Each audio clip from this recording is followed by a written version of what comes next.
조갑제 TV 시청자 여러분 안녕하십니까. 2019년 3월 12일 오후 3시를 넘어섰습니다. 오늘 오전에 있었던 국회 연설에서 대표 연설에서 원내대표 연설입니다만은 나경원 의원이 아주 훌륭한 연설을 했습니다.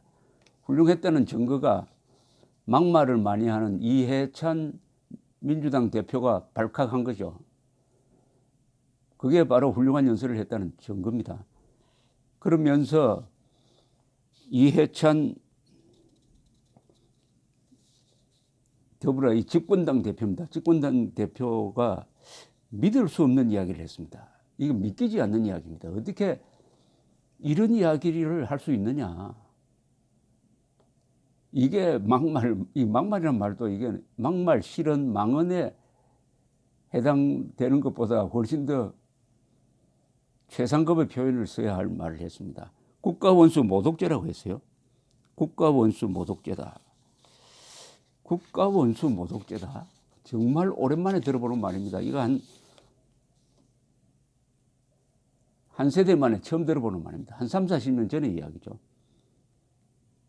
정치적으로 도저히 용납할 수 없는 발언이다. 당 차원에서 법률적 검토를 거쳐 원내대표를 국회윤리위원회에 회부할 계획이다.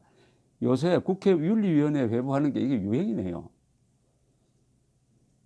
야당의 원내대표가 점잖게 한 이야기죠. 문재인 대통령, 김정은 앞에서 남쪽 대통령이라고 자기를 소개한 문재인 대통령을 김정은의 수석 대변인이라는 말을 듣고 있는데 그런 말 안 들었으면 좋겠다고 점잖게 충고한 걸 가지고 국가원수 모독죄랍니다. 자, 하나씩 따져보겠습니다. 국가원수 모독죄라는 게 있는지. 국가원수 모독죄라는 게 없습니다. 없는 법을 가지고 어떻게 처벌을 합니까? 그럼 만들겠다는 겁니까? 국가원수 모독죄를 지금 대명천지에 21세기에 만들겠다는 겁니까? 1975년부터 1988년까지 있었던 법이 국가모독죄가 있습니다. 국가원수 모독죄가 아니고요. 내국인이 국외에서 대한민국 또는 헌법에 의하여 설치된 국가기관을 모욕 또는 비방하거나 그에 관한 사실을 왜곡 또는 허위사실을 유포하거나 기타 방법으로 대한민국의 안전, 이익 또는 위신을 해하거나 해할 우려가 있게 한 때에는 7년 이하의 징역이나 금고에 처한다. 내국인이 외국인이나 외국 단체 등을 이용하여 국내에서 전항의 행위를 한 때에도 전항의 형과 같다. 제2항의 경우에는 10년 이하의 자격정지를 병고할 수 있다. 이게 뭐냐면 1975년에 만들어진 법인데 이게 박정희 대통령의 유신체제 때입니다. 말하자면 강권 통치가 가장 강할 때인데 외국에서 자꾸 박정희 대통령을 비판하니까 이런 법을 만든 겁니다. 외국에 나가 있는 내국인도 처벌할 수 있도록. 그런데 이거는 88년에 없어졌습니다. 없어졌어요. 이게 전형적인 반민주 법 중에 하나입니다. 반민주 법 중에 하나. 그리고 여기 보면은 내국인이 외국 언론을 이용을 해가지고, 그러니까 외국인이나 외국 단체 등을 이용하여, 즉 외국 언론에 이렇게 보도되었으니까 그것을 인용하는 척하면서 박정희 대통령을 비판할 때도 처벌한다 이렇게 돼 있었습니다. 그런데 없어진 이걸 왜 지금 여기서 끄집어낸 겁니까?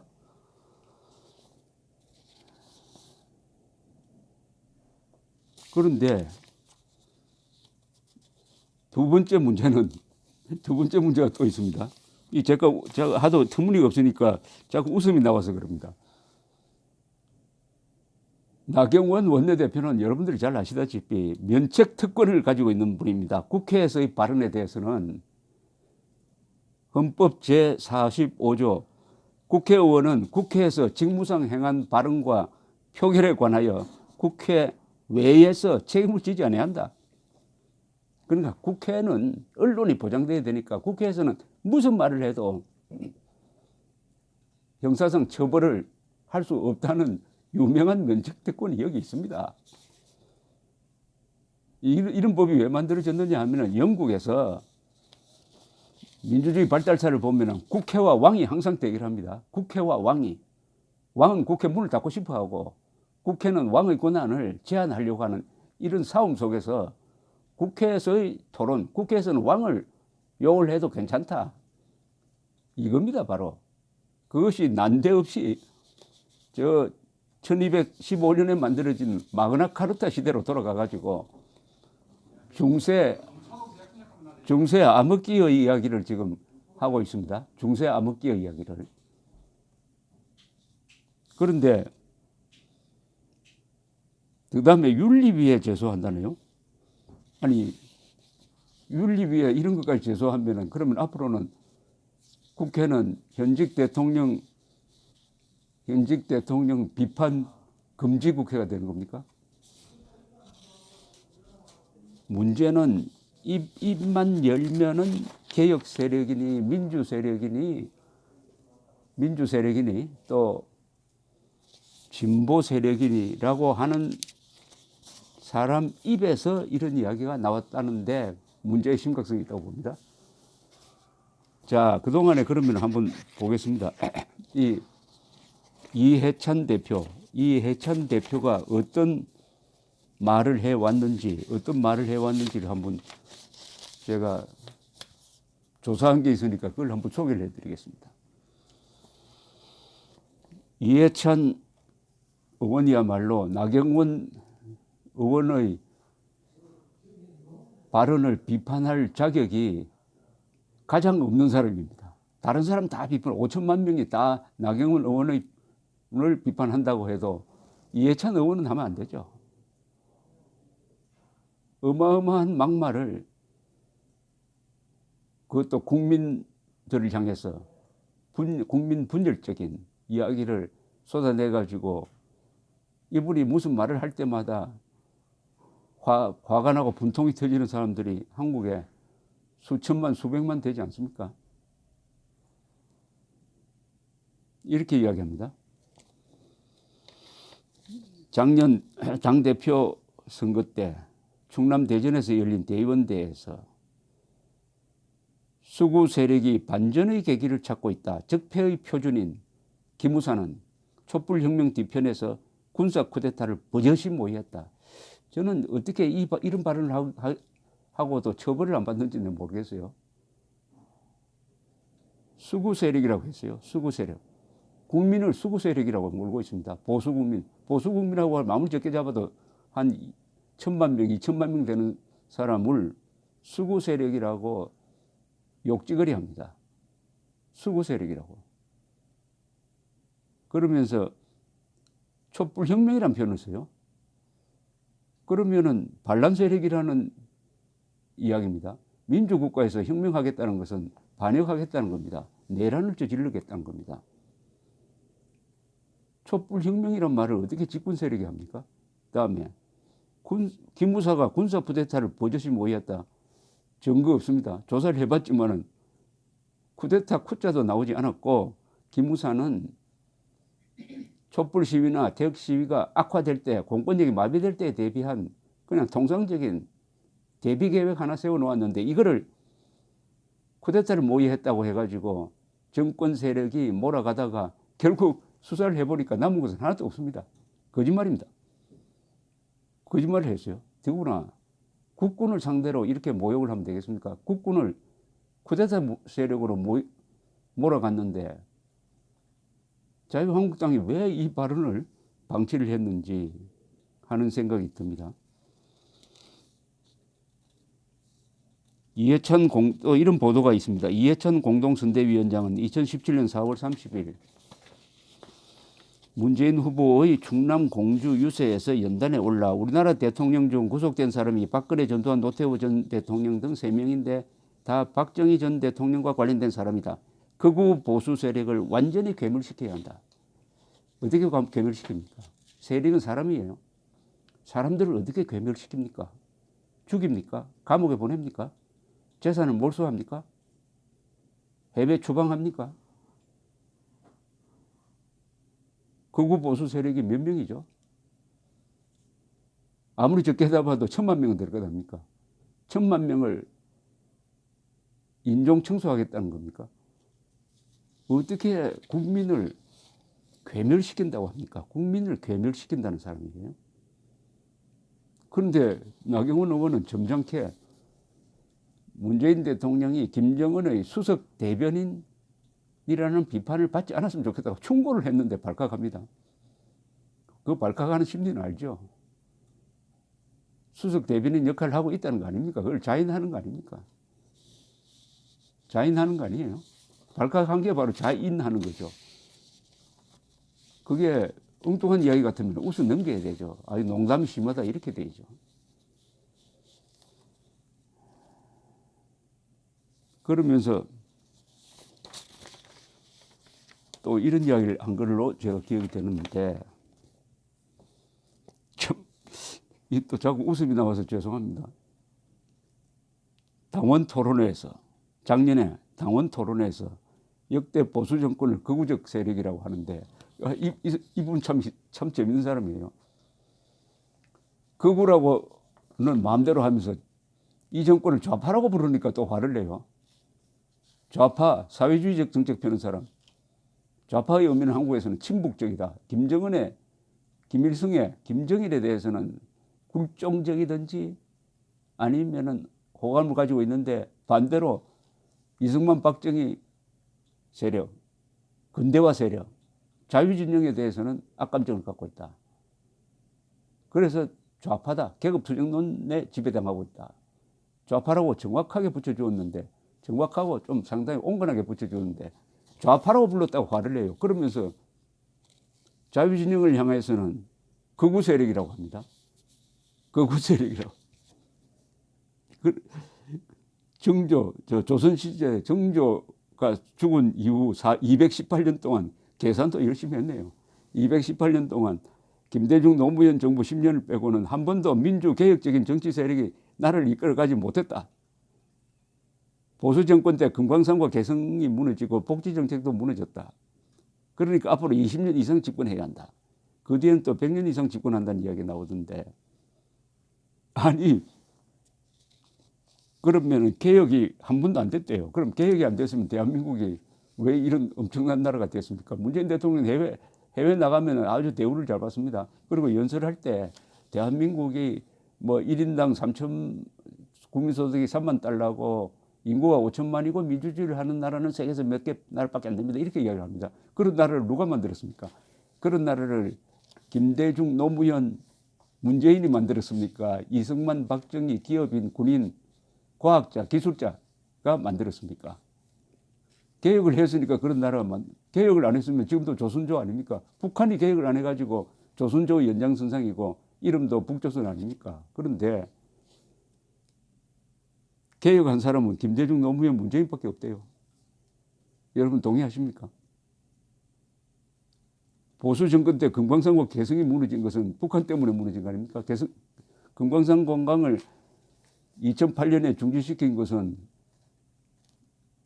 북한군이 관광 온 아주머니를 등 뒤에서 사살해서 그랬던 거 아닙니까? 사과도 안 하고 안전을 보장도 하지 않으니까 그것도 잘못한 겁니까? 그러면 금강산에 가서 계속 사살당하고 해도 계속 인신공양하듯이 사람들을 꾸역꾸역 보내줘야 합니까? 그래서 돈 쓰게 만들어야 됩니까? 그리고 2016년에 개성공단 폐쇄한 것은 북한이 핵실험하고 미사일 실험했기 때문에 국제사회가 제재를 가하니까 우리도 당연히 핵미사일 개발 자금으로 들어가는 금강산 개성공단을 중단시킬 수밖에 없었던 것이죠. 그런 거 다 무시하고 이게 잘못됐답니다. 이해찬 대표는 서울시 1995년 무렵에 조순시장 밑에서 서울시 부시장으로 일했던 적이 있습니다. 이 부시장으로 일할 때 자기 형과 관련된 문제를 가지고 제대로 처리를 안 해주었다고 공무원을 불러가지고 뺨을 때린 사람입니다. 뺨을. 그 옆에서 그 광경을 구경했던 사람의 증언이 있습니다. 이 월간조선에 실명으로 증언을 했어요. 이 공무원이. 가져간 서류를 펴놓고 설명을 하려던 순간 이 부시장이 갑자기 반말로 제게 내가 뭔데 얼마 받아 먹으려고 그렇게 지시했으라며 고함을 치는 것 아니겠습니까? 사람이 순간적으로 돌변하기에 이 사람 왜 이러나 하고 깜짝 놀랐습니다. 그러더니 서울시 감사관 오라고 그래 한 후 담당 직원 어디 갔어라고 했습니다. 부속실에서 대기 중이던 담당 직원은 그때 들어와 가지고 분위기가 심상치 않다고 판단했는지 들어오자마자 무릎을 꿇고는 잘못했습니다 라고 했어요. 부시장은 제 부하 직원에게 몇 마디 폭언을 했습니다. 그런 와중에 서울시 감사관이 들어왔습니다. 의자에 앉아있던 이 부시장이 무릎 꿇은 직원을 향해 책인지 서류인지 정확히 기억이 안 나지만 뭔가를 집어 던졌어요. 그러고는 그에게 다가가 한 차례 손찌검을 하는 겁니다. 어떻게 생각하십니까? 개인 사적인 이거 무슨 공적인 것도 아니에요. 자기 형과 관련된 일을 제대로 처리 안 했다고 아래 공무원 무릎 꿇은 공무원을 손찌검을 하는 이해찬 전 국무총리, 이 사람이 말하는 적폐청산, 이 사람이 말하는 보수 괴멸이 뭘 의미하는 겁니까? 그 순간 감사관이 달려들어 이러시면 안 됩니다라고 말렸어요. 그런 후 이 부시장은 이자들 재산 등록 서류 가져와 하더군요. 그런 후 감사관에게 내일 당장 송파구 특별감사해라고 했습니다. 이건 완전히 국가 공권력을 사적으로 이용하는 거 아닙니까? 아니 자기 형과 관련된 사안에 대해서 제대로 안 되었다고 국가 공권력을 이용해 가지고 감찰하라. 이게 일제시대 때 있었던 일 아닙니까? 이게 조선조 때 있었던 일 아닙니까? 그런데 지금 법치를 이 정도로 만든 것은 누가 만들었습니까? 문재인, 이해찬 두 사람이 만들었습니까?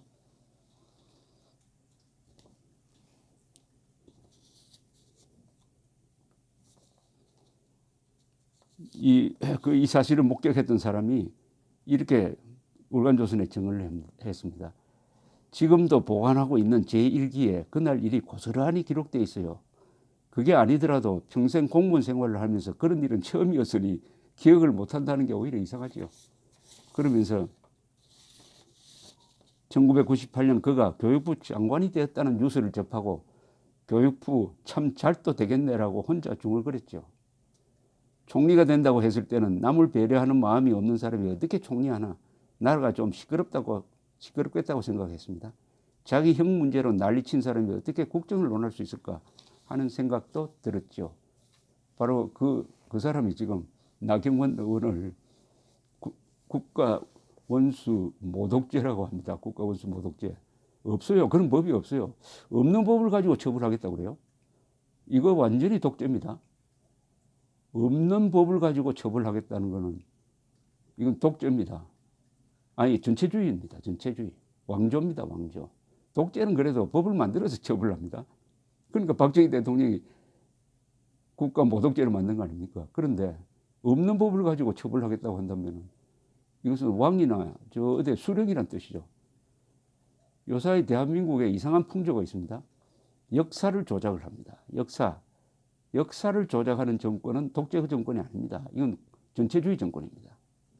역사를 조작해가지고 국민들을 세뇌시켜가지고 장기 집권하겠다는 거죠. 조지 오웰이 1984년 불후의 명작에서 이야기했습니다. 과거를 지배하는 자가 미래를 지배한다. 그런데 현재를 지배하는 자가 과거를 지배한다. 현재의 권력을 가지고 과거 역사를 조작해가지고 계속 영구 집권하겠다. 이해찬 씨가 말하는 100년 집권론이 전체주의적 발상이 아닌지 묻고 싶습니다. 감사합니다.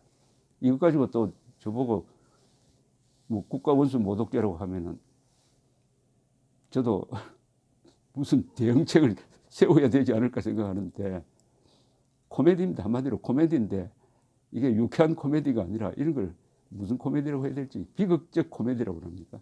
감사합니다.